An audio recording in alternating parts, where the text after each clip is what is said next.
Hello, I'd like to talk a bit about my work ethic at this point.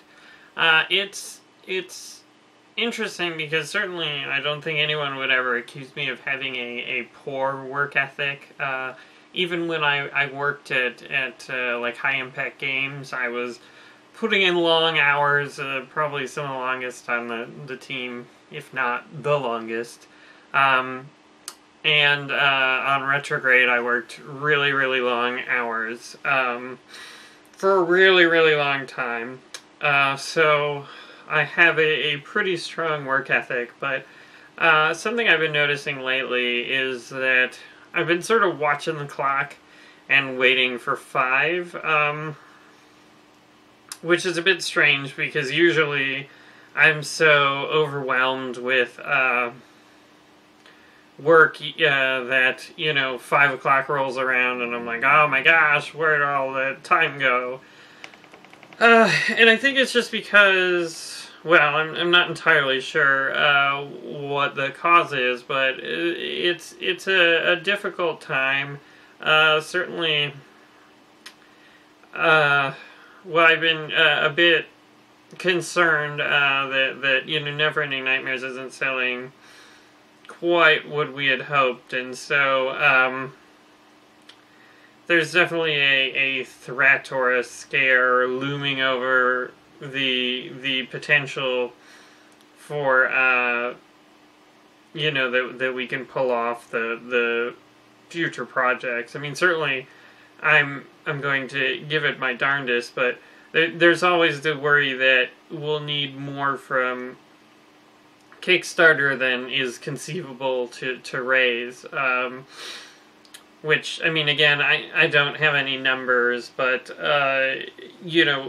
if I had to guess right now at this moment, I would say we'd probably be asking for, like 150, maybe even 200K on Kickstarter, which is tough. I mean, that's going to be a real challenge. Certainly with Neverending Nightmares, we got the 99K, we passed that on the very last day. And to do, 1.5 or even twice that is challenging. Certainly, we have a fan base. We've sold over 10,000 copies of Neverending Nightmares. I don't have the number offhand, but so I mean, certainly we've proven ourselves as a horror game developer, as a company that can deliver successfully on a Kickstarter, and certainly while I don't think everyone loves Neverending Nightmares, I think most of our backers were really pleased with what we delivered and how we delivered it in terms of backer communication and keeping them in the loop. And I mean, personally, I'm really excited about our next project, but I think because, it's not 100% a sure thing, I don't know if I'm, like, a little reluctant to throw myself completely in it, which is not to say that I'm, like, half-assing it or anything. It's just that, I mean, I don't know, but part of this is just me trying to come to terms with where I am, and certainly I think the developer diaries, at least at the beginning, if you go build a time machine and go back to, like, episode 1, the Phantom... No, I'm just kidding. But the first episodes of the developer diaries were mainly focused on talking about my emotions, developing the games, developing Neverending Nightmares before anything about it was announced, and I thought...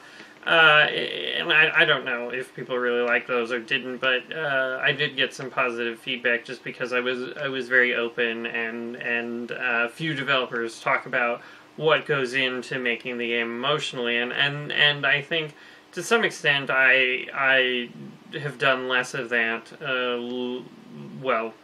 Once we started talking about Neverending Nightmares, because I've had a lot to say about the development of the game, but since we're trying to keep relatively tight-lipped about our next project, it might be worth more, diving into the to the, you know, emotional side of developing games. So, I mean, and again, I wouldn't say my work ethic is bad, but it's just not quite where I used to be. And I think part of that also may be it's difficult, you know, juggling projects, and so there's still some things to be done on Neverending Nightmares. We have some patches and localizations coming out, and you know, we're trying to release on some other storefronts and see if we have good luck there. I think we're going to be on the Mac App Store at some point, probably. I don't know. Hopefully that'll bring us some new revenue, and we're looking at other, you know, potential work we can do to you know, bring some money in, and always that's a challenge to, you know, pitch yourself for the work that you want to get done. So I mean, certainly juggling that, you know, because sometimes I finish the stuff and finish through my emails, and certainly I've been bad about emails lately, feeling overwhelmed with emails, which is weird, especially given that it's, I don't know, been like 3 months since the release of Neverending Nightmares almost, and I still feel like I'm getting a lot of requests for this, that, and the other, which, I mean, I guess I shouldn't be complaining, certainly, more, requests for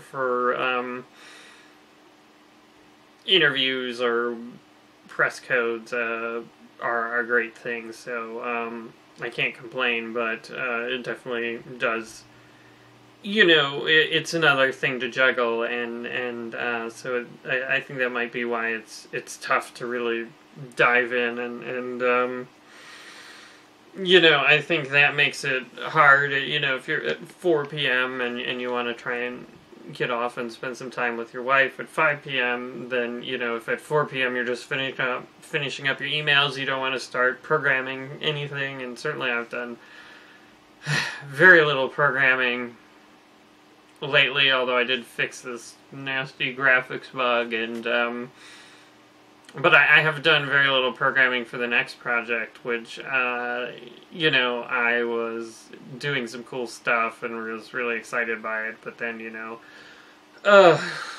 other things have been coming up lately, and now we're getting a bit further around the art, which, again, takes a lot of time on my end to try and figure out what is a good direction to go and what everyone should be working on, so...